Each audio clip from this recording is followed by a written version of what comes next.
Hey, I'm Pops. Welcome to another Pops Talk. We're just going to run through some different movies that we've been watching and give you my thoughts on each one of them. And if you're catching a clip and you go back and watch this, please check out that description. See the different chapters, see the different things you're watching. Make some suggestions and recommendations. I love having those too. So let's get to it.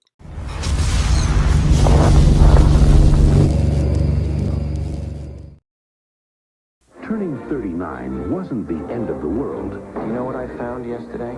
Hair in my ear. It just felt like it. Go and find your smile. Welcome to the Stone Range. What do you think? I think you look like one of the village people. Came out here city slickers. Yeehaw! You're gonna go home, cowboy. Uh-oh. Hey, moonwalk. I'll hold her down. You deliver the calf. You know, this was not in the brochure. Billy Crystal. Woo! Well, wish the kids could have seen that. City Slickers. Rated PG-13. Coming June 7th to a theater near you. City Slickers from 1991, the Billy Crystal film that I have to be honest, we watch every year. We watch multiple times a year sometimes. It's just a great midlife crisis film. I love the Western, the comedy. There's a lot of heart in there. It's one of these films that we just enjoy going back to. And the premise is simple. You see Mitch, he's miserable with his life. His friends get together and they decide he's going to go play cowboy. And that's what they're going to do. He's got Daniel Stern and Bruno Kirby. His wife is all about it because he's just a sad, sad man. 2 weeks, the three of us, driving cattle. What, like in a truck? No, it's a real old-fashioned cattle drive. What do you think? I think you look like one of the village people. Do you believe this? Man, let me tell you what, these three have such incredible chemistry on camera. We did a talk hard on this. That link will be in the description. We talked to director Ron Underwood. That will also be in the description. What a great film to learn more about how they pulled it together. The screenplay gets all the credit. Lowell Gans and Babalu Mendel put together just a wonderful script. And then the fact that they were able to get just these wonderful guys to come together and make it happen. That is the toughest man I've ever seen in my life. Hi, Curly. Kill anyone today? They ain't over yet. All right, there's nothing better than Jack Palance, man. Jack Palance in this movie is just phenomenal. Curly is great from start to finish. It is a memorable role that you really won't forget. It doesn't matter if you, only seen it one time. I got a feeling you would recognize old Curly. I love the life lessons that are kind of very subtle, like the one thing metaphor for what matters in life, just finding that one thing for you. I think is also very good and deep without having to be like actually heavy. So Phil is there because he's cheated on his wife because she's completely insane. She's withdrawn herself from the relationship. There's that great line that if hate were people, I'd be China. And he's there with this revolver. He's talking about how he's flushed his life away. So when talking about midlife crisis movies and deal with this stuff for men, this movie at least scratches at the surface from some of those type of issues for folks. And that's not something that's very commonplace. When Hollywood tries to do these things, they just usually lecture men. They're being too manly, they're being insensitive, or they don't think about the woman enough, whatever. And instead you have sort of a nice portrayal of real life. That's just a broken marriage, a broken mess. No one's dealt with it. So now it's gotten so far, it can't really be repaired because now we've gone past the point of no return. Let's just leave the herd and get the hell out of here, huh? A cowboy doesn't leave his herd. You are a sporting goods salesman! Not today. And Bruno Kirby is there as the guy who's got the hot wife, made money, but she's ready to like settle in and have kids, and it scares him to death. It's for real now. He can't just be who he's been. And it also deal with issues that men have. Like, can we deal with actual commitment? Can they settle in? Can they actually be sort of corralled, yes, pun intended, by a woman who wants to actually commit her life to his? So it's a great journey for him as well. But let's be honest, this is a Billy Crystal movie. He has the best lines. He has these great one-liners, great jokes, memorable quotes. Just pick them. There's so many of them that are in there. The other thing we get Norman the cow. I mean, I got to be honest, this is a kind of fun story that's kind of in there as like a little side subplot type thing, but I actually love Norman. I think he's great. We have cows. We have a goat named Norman, ironically enough, but not for the same reason. I love that. And I love the fact that there's just little moments of, he's trying to save Norman, pulling him out of the mom. It's like, I lost my watch. That was a gift. Just it never ends to try to find a way to get another gag in there and what works, what doesn't work, and never sacrifice the overall story along the way. And this guy, man, I tell you what, there's some of these great quotes, and the wife, it's just so subtle and memorable. I never forget them. I think they're great. Jake Gyllenhaal has a great little cameo type role, a little small little bit part as one of the kids. Jeffrey Tambor is the boss. He's fantastic. Just everything about this film works great. Always great to see a beautiful Helen Slater. She plays Bonnie as well. I just think that this is a kind of an underrated gem for me. Very strong for me. I'm going to give it a 4 out of 5, but that's kind of on the low side when you factor in how often I watch this movie. I'm actually kind of being a hypocrite to my own standard that if the multiplier of the rewatchability is there, this one's going to have like the highest score. So it's probably going to pump it up even more than that. But for most people, an objective fair number is probably about 4 out of 5. That's kind of about where this movie stands for me. So let's go on to another film. The James Gang. Hello. The Dalton Gang. The Hole in the Wall Gang. Yeehaw! They would kill these guys. Rolling, rolling, rolling. Keep them doggies rolling. Man, my butt is swollen. Hey! Get 'em up, move 'em out, wake 'em up, get 'em dressed, get 'em shaved, comb the hair, hide. Tie me down, tell me lies, comb my hair. City Slickers, rated PG-13. Starts Friday at a theater near you. I'm thinking about making a change. Taking heat. Either you got heat or you don't. We like these guys for 6 jobs. Let's get out there and find them. I'm done. I'm putting this whole town in my rear view. There's people I can't let you walk away from. You're taking down the Cathedral of Boston. My guys can handle it without me. You're gonna do what I ask. The Town, rated R, starts September 17th. All right, up next, the 2010 The Town. Ben Affleck directs, he co-writes and stars in a heist movie. And I'm a sucker for a heist movie. I love a heist movie. And it starts with having an introduction of a character that we're going to have pretty much through the whole thing. Rebecca Hall plays as the girl in the bank who's basically forced to open the vault and kind of has some trauma from all of that. And then there's little things that go sideways during the heist that kind of keep her sort of in the forefront as she's being interviewed by John Hamm, the FBI. They're trying to figure out who's behind all of this. And you end up with this whole little backstory of what's going on with the men that are pulling the heist. Well, Ben Affleck's there keeping an eye on her. Now, he kind of falls for her as well. Now, what's interesting is the social commentary here on impoverished white areas like Charleston, Boston, and what's going on there. The tension that they would have between the other people in his little gang who don't want to risk getting caught. This is Blake Lively's character that he has it on again, off again with. And then, of course, his dad, who's already in jail, who's just awful as far as role model and things that, should or shouldn't be said to him.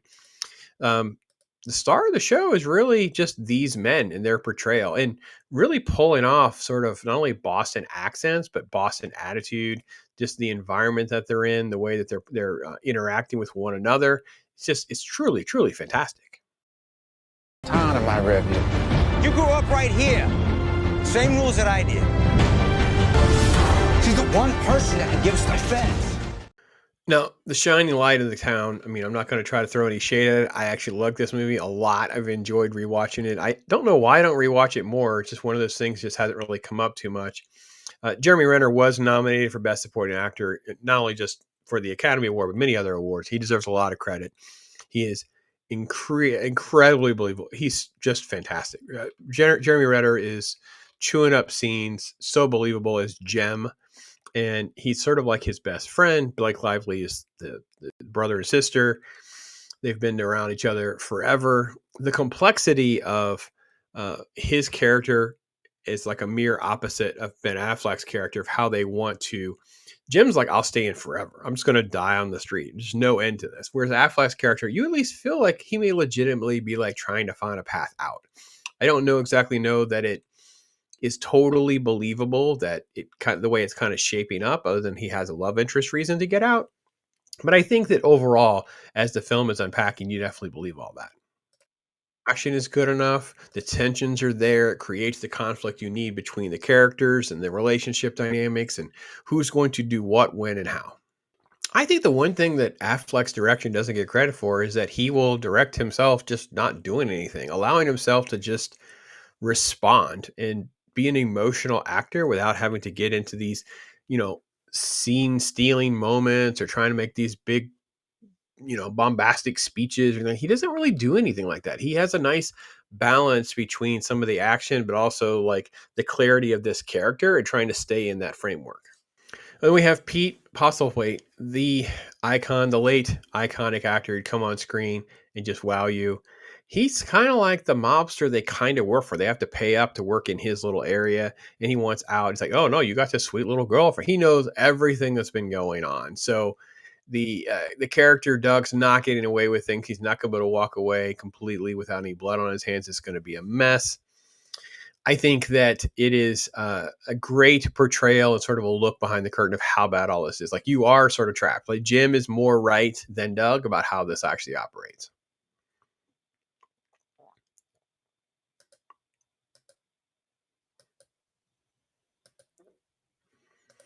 And all in all, The Town is a very solid film. I got to be honest, I'm very strong on a 4 out of 5 for me. It was a very solid watch. I don't know that it slides into an every year or more regular watch than that, but I have no aversion to watching it again. I think it deserved as many accolades as it got and probably then some.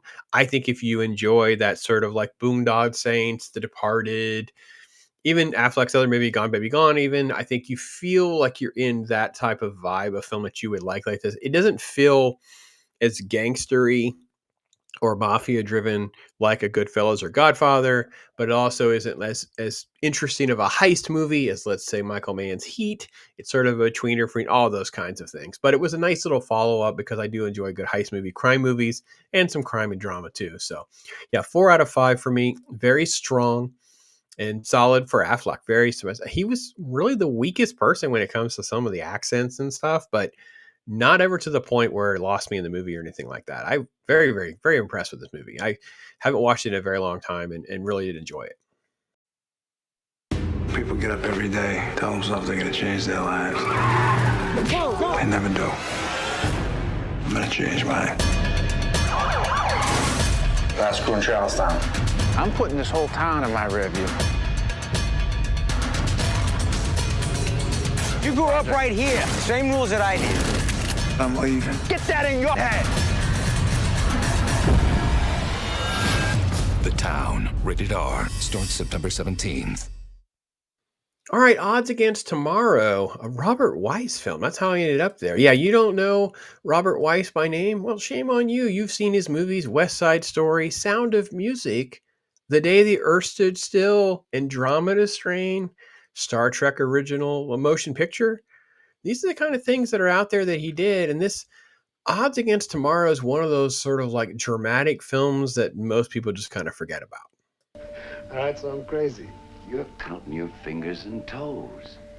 I'm talking about 50000.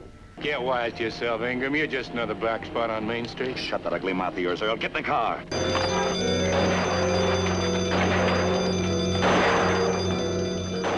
Harry Belafonte plays Johnny, and it's sort of like a crime heist film about a former police officer who doesn't really want to work anymore. He's got this deal going down. He's got to find a partner. He's a nightclub entertainer, doesn't really want to get caught up in it, but he's massively in debt, got a gambling problem and all of that. And here you see Ed Begley. He's trying to piece it all together. He's the guy who's trying to broker these two working together. And reality is, this film is really a lot more about social commentary than even the heist.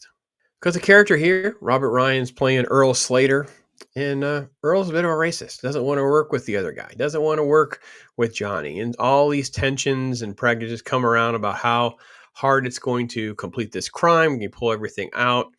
And then, of course, the crooks aren't able to get in, the stolen money. Who's going to be seen? Well, you know who gets seen? You know who gets identified by the cops? Yeah, the old guy.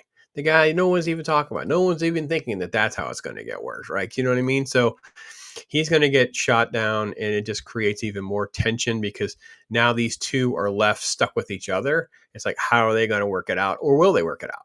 You know, can Slater and Johnny, can Slater and Ingram get along and, not get caught by the cops? It's a beautifully shot film, kind of underrated film for its time. Not something I think people really talk a lot about. Just beautiful angles, beautiful lighting, some different things that are done very, very well.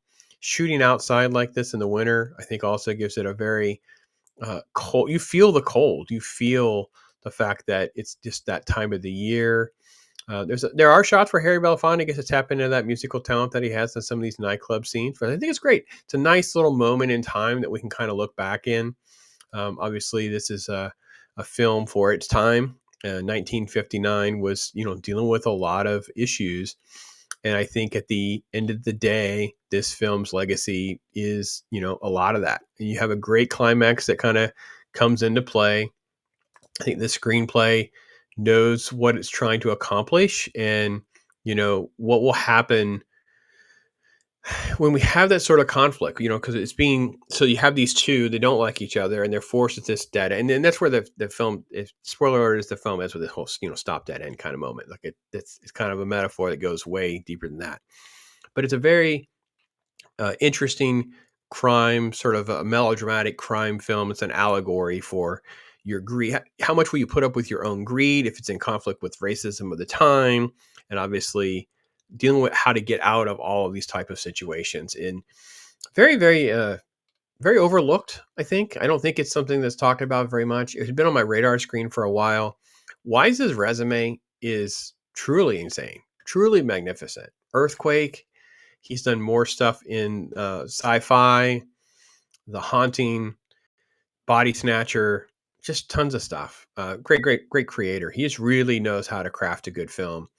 And you're really taking talented men who, I'm not trying to say, anything about, Ed Bagley or Harry Belafonte. I'm just trying to say these people are like, they're really, really pulling out some A game type performances for a movie like this. Cause it really is it's just a performance piece. It's just very much a melodramatic piece. It's not like an action crime heist thing or anything that's really going to lull you in on that. So super solid film.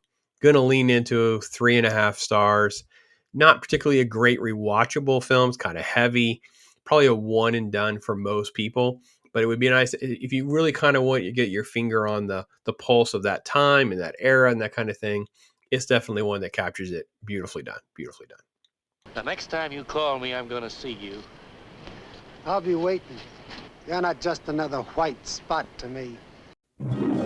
Set your sights on adventure. Set your sights on romance. How's about you and me taking off all our clothes and going swimming? Set your sights Everyone knows about you. on a hero. Matthew Quigley. Matthew Quigley. Matthew Quigley. I wanted to hire the finest long-distance marksman in the world. Have I? Tom Selleck, Quigley Down Under, rated PG-13. All right, the next one's a little bit of a surprise, I think. 1990, Quigley Down Under, a Western with Tom Selleck. That's right, Tom Selleck trying to, broaden his horizons. This is 1990, so yeah, he didn't become Indiana Jones. Still was trying to figure out how to be more widely acceptable, I guess, in a cowboy hat. Matthew Quigley is a sharpshooter who's basically going to answer an ad to head out to Australia to basically shoot from 900 yards. That's right. So it becomes a story that's much deeper than sort of how it's billed. And I think that's part of the legacy of the film. It wasn't as received as well as it should have. I think that's some of the high points. Tons of great extras and costuming. Really liked all of that. And then I think that the film is just showcasing Tom Selleck. It's a Tom Selleck vanity piece. The film itself is kind of gets caught up into some of the ulterior motives and messaging of the film's villains, but let's face it, he's a great villain. The late, great Alan Rickman is the guy that hires him and brings him there.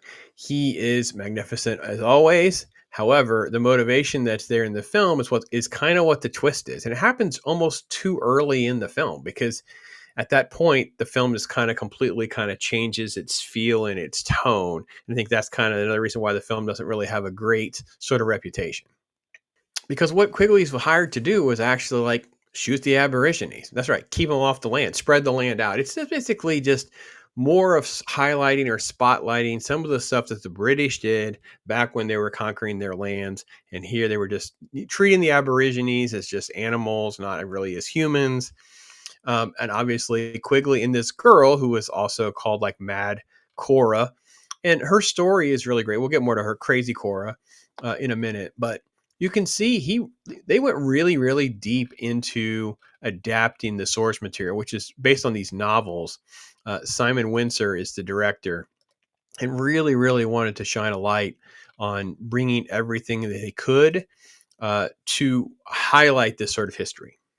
Laura San Giacomo plays Crazy Cora, and her story is really quite tragic. And if you don't want it spoiled, sorry, but she had been attacked earlier in life, and she, in the process of trying to hide, she smothers her own kid.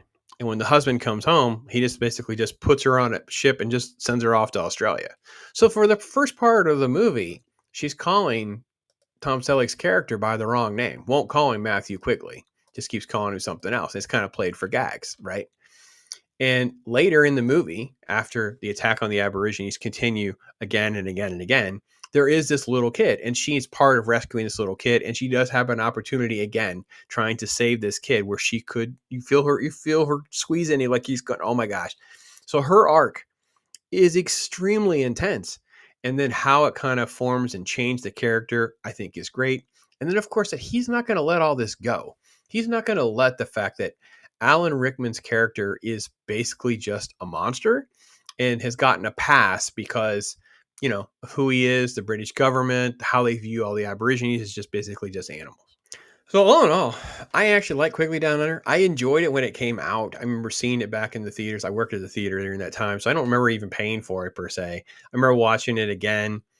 I just don't think I've ever watched it again since then. And I feel like the movie doesn't really have so there's a lot of jokes, especially in that very first part. And then it's heavy, but it doesn't want to be heavy, but it doesn't lean into the native stuff like a Dances with Wolves would or a Pocahontas type thing. So it just kind of doesn't have its identity worked out. Then they have the shooting element, which I think is probably the best thing that most people like, is the fact that all these really cool references to this type of use of gun and that kind of thing in this time frame. And of course, the Australian history. So it does a whole lot of things like mediocre, but not anything great. It doesn't coalesce great. So it just kind of ends up in the middle. I have to be honest, I'm going to go 2.5 out of 5, and that's kind of leaning hard because I don't feel like there's much rewatchability there. It's not a film I think most people like. But if you're into those elements that I talk about, and some of them appeal to you, or if you just really want to see an Alan Rickman performance, he's just great again, of course. Tom Selleck's not bad. It's just not, super. You know what I mean? It's like nothing ever gets great. So that's kind of how I feel about it. You like some of those elements, maybe add a little bit, give it a watch, see for yourself. But that was my thoughts on it. Tom Selleck. Sorry, Roy. Laura San Giacomo. Are we lost? The West. Nope. I know exactly where we are. Was never this far west. We're lost. I don't need things that are still moving. You gonna shoot it first? How's about you and me taking off all our clothes and going swimming? Quigley Down Under. Rated PG-13. Starts Friday at theaters everywhere. Okay, I want to talk about Ford v. Ferrari. Ford versus Ferrari, which is, in my opinion, the best film of 2019. I'm still in shock of how great this film is. It is a biography that I don't know that it was even really billed as the biography that it is. It always just felt like it was being promoted as just an action film and not really what it become, and which is just incredibly well executed performances and reenactments and all the stuff that you really want. I just really impressed. I really was. It was one of those things that I didn't really go out and see right away. I had heard good things about it. James Mangold delivers a great send up against other stuff, but Parasite wins Best Picture, and I did a video on Parasite, and hopefully I can remember to put a link in the description, but Google it. I was not nearly as impressed with Parasite, which I didn't see until recently, but this one, Matt Damon, Christian Bale, John Bernthal, I don't know what to say. This was just a phenomenal film. On November 15th. Together, we're gonna make history. Experience the ride that critics are calling big screen movie making at its best. You ready? Hit it. Attaboy. Christian Bale and Matt Damon soar. Look at this now! In one of the year's best films. Ford versus Ferrari, rated PG-13. Right? You're seeing Christian Bale's character try to figure out how to lean into who he is as a person, Ken Miles, the race driver, and be a decent dad and make some money for his family. But he's also just like a savant when it comes to cars. And he's caught himself caught up in the middle of this war between Ferrari and Ford over winning the Le Mans. But I love these scenes. I love these shots. Inside look at the factories of the time, and you have here's Bernthal, Lee Iacocca, and then you have Matt Damon playing Carroll Shelby. Now, all these people were icons, and it is interesting how it didn't feel like they were like casting as big as shadows as you would expect. I mean, Shelby is a massive icon in the auto industry. He obviously won the Le Mans himself. He's an auto driver, auto designer, just a builder, creator. He's incredible. Lee Iacocca, of course, goes on to be famous and iconic in business. But I think it's the fact that they didn't really try to do anything to outshine one another. They just have a great script, and they're there and they just execute everything in just a perfect way. And the humor is always like subtle stuff in the background, always like little things. I do love the fact that they step over each other's toes and they have no problem just literally just punching them in the face. Like, it was such a great moment. I know the first time I saw that, it definitely got me to laugh out loud. I did not expect that. So I know there's books that were written. Carl Shelby wrote a book, and I'm sure, talked about some of this type of stuff that is covered in the film or not. I love the fact that we move from race to race very quickly in a very smooth way to understand that they have to constantly find ways to make changes and adjustments to the car. They're trying to tweak this, they're trying to tweak that. Can we do this? And then, of course, the biggest hurdle is that these brakes are overheating. You lose control of the car. So can they legally, technically replace the whole brake system fast enough? It's fantastic. And then again, at the end of the day, we don't talk enough about the Ferrari side because it is kind of glossed over, because there's this buyout deal with their finances and all that. It's all treated kind of cloak and dagger, and then Iacocca is involved and it kind of goes sideways. And that fuels the animosity between the two companies and these two leaders. And I got to be honest, it was enough of that without ever becoming the kind of thing that overtakes the whole story. Like, I feel we get enough of the historical context without ever having to like go and do a bunch of homework or not follow along. No, he does a great job with the story. Got to be honest, the moments where we're actually out in the rain, we're behind the wheel of the races, man, it's just beautifully done. It's just epically done. Truly a spectacular film. I don't know what to say. Get some scotch tape and a ball of wool. What are they doing? Making your car faster. That's more like it! That critics are calling big screen movie making at its best. I'm going to lean into a 4.5 out of 5, and I may be even being harsh. That may not even be fair. It may be a perfect film. It may be, I don't know what I can change is my problem. Like, I don't know. It feels like the sequence of things get a little confusing maybe for a normie. Like, it is a little, like, I think it's on my fourth or fifth watch now. So I do kind of understand that he's won this race and he won. I think the problem is the first one that he wins, the Daytona one. And then when I don't think you understand how significant some of those victories are. We only keep talking about the Le Mans over and over and over again. So when we get to the final race, and he would have basically won the triple derby of this type of racing, it doesn't feel like that, because it doesn't feel like the other two had some emphasis that they deserved. They felt like they were sacrificed at the altar of getting Ken behind the wheel for the Le Mans, not actually standing on their own as these incredible achievements. So there's a little bit of criticism. I guess it could come from that a little bit, but it's got all the thrills that you want. It has all the history that you want. Everything is compelling. The performances, I think, are great. I don't know how Parasite wins over this film. I don't have any desire to sit through Parasite again. I think the social commentary that they're going for Parasite that fork goes 2 or 3 different ways, and it's not nearly as solid as people think it is. And when you start to punch holes in that, yeah, this is not a film you can punch holes in. This is a film that has a great character arcs, great story journeys, and just a tragic, I won't say a tragic end. I hate to be a spoiler, but it's just done perfectly because it's like, it could have just been one of those things that they put up on screen, but it didn't give you the weight. You needed to experience it through the son's eyes and what was actually going to happen. And oh man, it kicks you, hits you so hard. Super solid film. Super solid film. Check out Ford v Ferrari. Check it out if you've never seen it. Great film.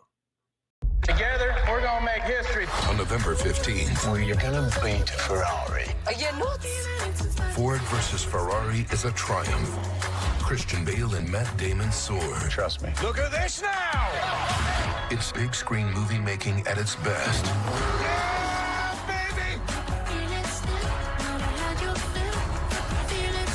Ford versus Ferrari. Tell me about the race. Rated PG-13. Tickets available now. All right, we'll talk about a Japanese film now, Battle Royale, a 2000 sort of a dystopian film. Not sure I knew what I was getting myself into. It'd come up in conversation a couple times, and then most recently, I was talking about Running Man with the Gourd King, and we mentioned the fact that this has kind of been done like this. And the film starts with the fact that we have this bus of kids, and they sort of like gas the kids, and they're basically going to be on this island and forced to play this game where they basically just take each other out. They have to fight for survival. And it's sort of become a game that was created because somehow the adults are blaming the teens that they're out of control, and the teens sort of rise up. And there's a quick opening with like the school teacher, and there's like a stabbing, who the classmate is, and the kids, and blah, blah, blah. But we get to basically the premise of the thing is, we're going to give you rations, a map, some weapons. You guys got to take each other out. We're going to move you around from region to region over the course of a month. And then one kid left standing. That's it. Hope you don't like all your classmates because only one of you comes out alive. So I feel like we're doing a Hunger Games sort of film. There's your teacher. Battle Royale!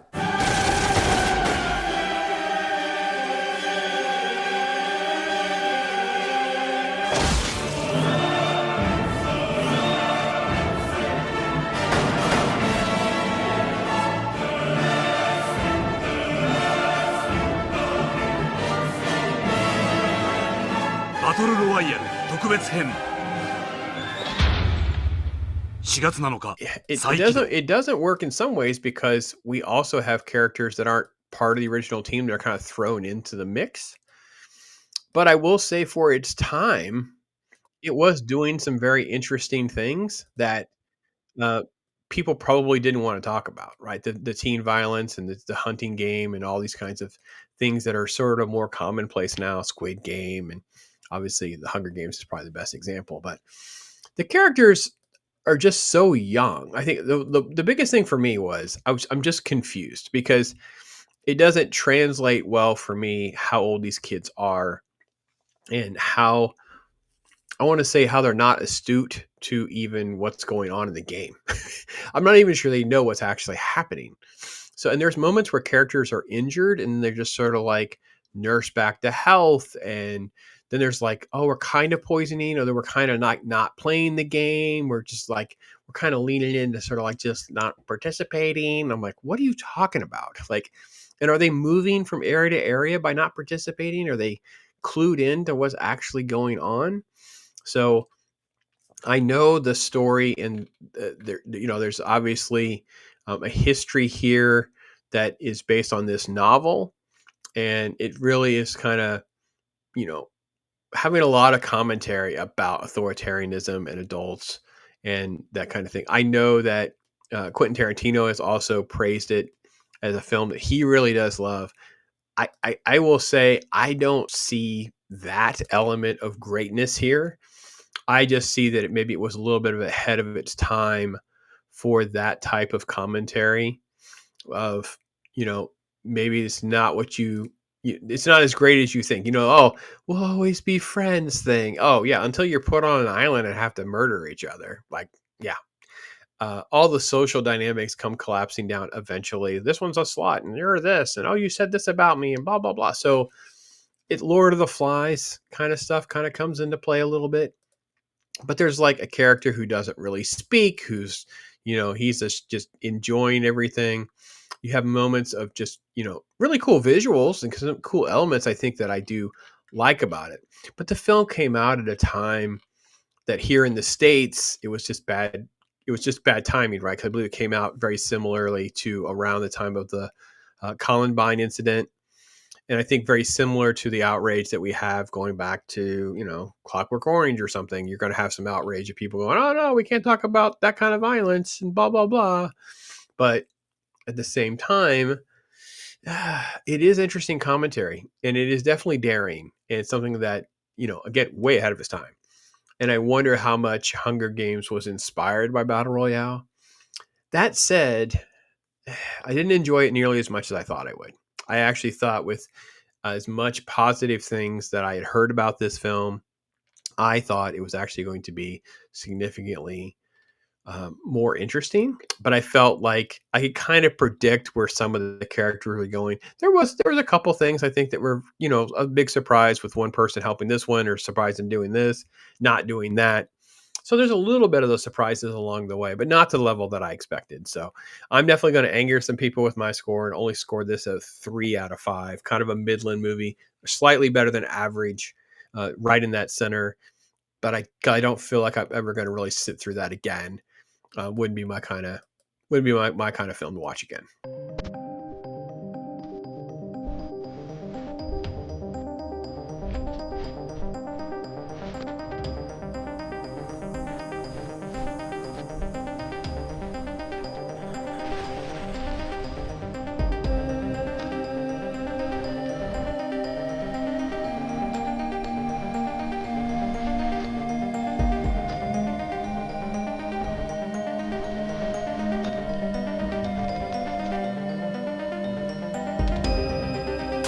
Okay, let me talk about American Made, a Tom Cruise film I have not seen. I've actually owned this for a while now. It probably came in one of these bundles that I've gotten, press things that they've sent over. I just didn't cover it.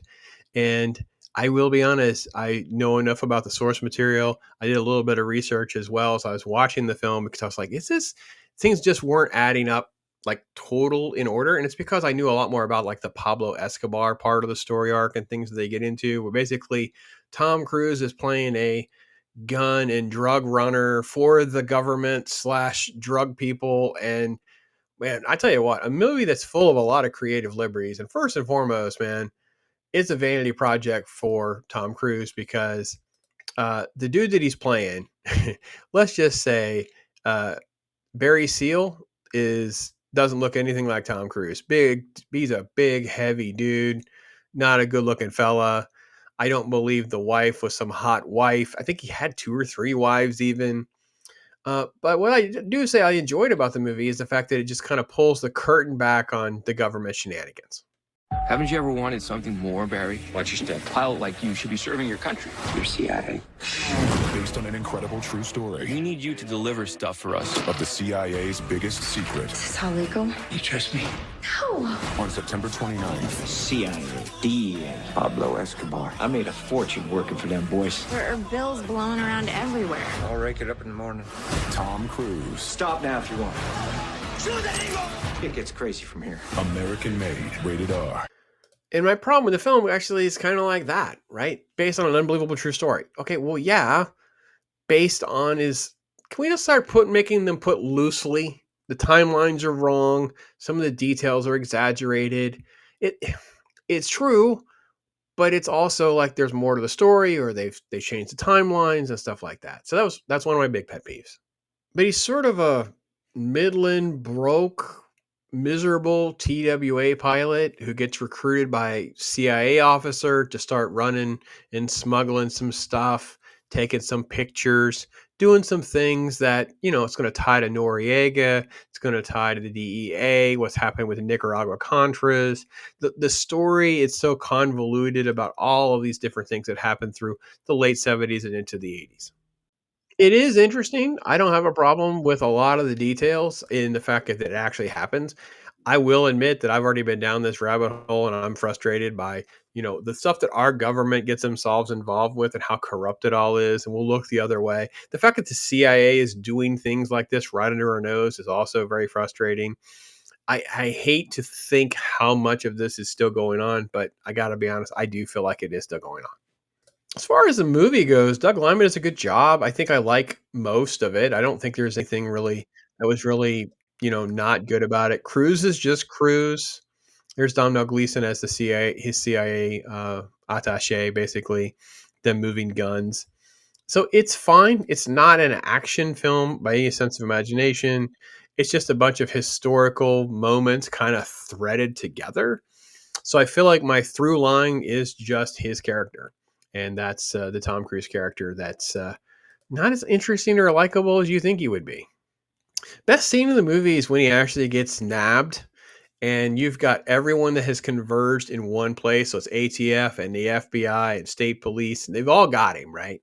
And he's going before the AG, and he gets a call from Bill Clinton, and he's sitting there going, "If you guys would just let me go, we're all good. I'm not going to go anywhere. I'd give every one of you guys a car right now if I could." You know what I mean? It's like, so, and then of course he just walks. He's got to deal with the White House to keep running something else, and you're like, best scene of the movie. And the problem is, it's the corrupting is the same thing with like mafia gangster type stuff where enough is never enough. They have more money than they know what to do with. They're trying to launder the cash. They don't have a plan on what to do when they get caught. So the money is going to get confiscated by all the authorities. So the wife's going to work fast food again. All of that is just not that appealing as a film to me. I've seen so much of this done better. It wasn't that entertaining. I've seen Cruise better and interesting and funnier and more charismatic. So it was okay. I'm glad I've seen it. I can't imagine why I'd watch it again. 2 stars, 2.5 stars. Like, it's a very Midland film. Like, it's a very forgettable, average, run-of-the-mill movie. I mean, it's so loose with facts and so loose with things that, it's also, I don't know. It's just very Midland film. I mean, I guess I could go to, I don't know. I can't go to 3 because I don't want to watch it again. Like, I don't understand. It's a one and done for me. Let me say that. I guess I can't think of any major faults. The story's fine for the sake of we take it to the story. See, the thing is, he's also like, I've got this like flashback element where he knows he's going to get killed, basically. So he's been going to motel and recording these videos, these VHS tapes. But it's like, why do I believe any of those came to light? Why do I believe that any of that happened? Like, I feel like there's a creative liberty even with that. I didn't even research further. At some point I got done. I got frustrated with how many creative liberties they were taking that I didn't keep going. I had such a hard time with the ending of the movie. This would be public the way it was. It just feels like, why wouldn't you have not just mailed these to someone? In the case of my death, go public. I don't know. I don't want to root for a character that I don't like this much. And that's part of my problem. I guess that's the best way to sum it up. But that's American made for me. There you go.